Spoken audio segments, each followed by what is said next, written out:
top of Utah has become one of those events where people just look forward to it all year. This is something they've got to do.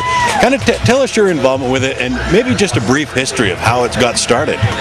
Well, it started 12 years ago. The Chamber of Commerce came to the running club, the local running club, Cache Sun and Snow Runners, and asked us if we would put on a marathon because they wanted to fill up the hotels in the valley, and it was kind of a dead time. And so we started the marathon 12 years ago. I was asked to be the race director, and actually said no at first because I thought it was too much work, and then decided to go ahead and do it. And yeah, now I can't get out of it. But anyway, so we've been doing it for 12 years, and it's been a good event. We do fill up the hotel, so it kind of serves that purpose, and hopefully helps people get fit. So definitely. And you know, people try and start out things all the time, and they end up fizzling out, you know, a couple years in. Why do you think the top of Utah has caught on so well?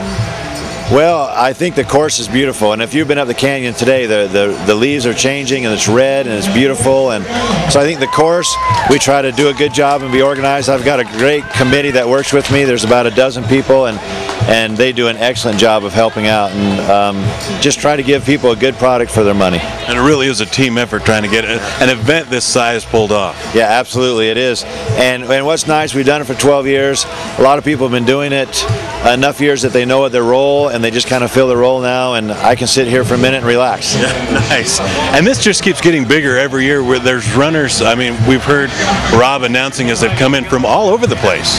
Yeah, I think this year we're almost to 40 states, and I think about 5 or 6 other countries that are represented as well. And you think it's just that appeal of being up here, running through the course, through the canyon, that just appeals to people?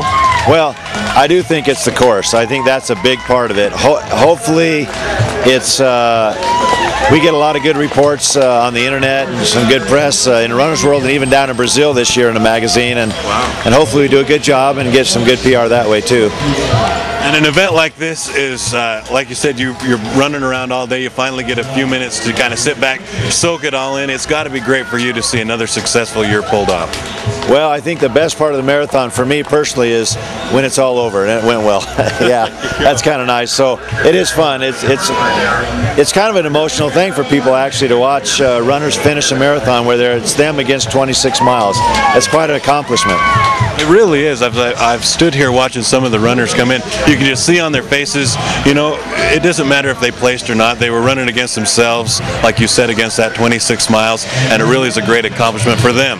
Yep, I think finishing 26 miles, getting one of those custom-made medallions and being able to hang it on the wall or whatever and saying that you did it is quite an accomplishment. Yeah. Very true. And we've already got in the works for 2011? Yeah, we'll be having that race on September 17th, so 2011. There you go, and the hotels are already filling up fast.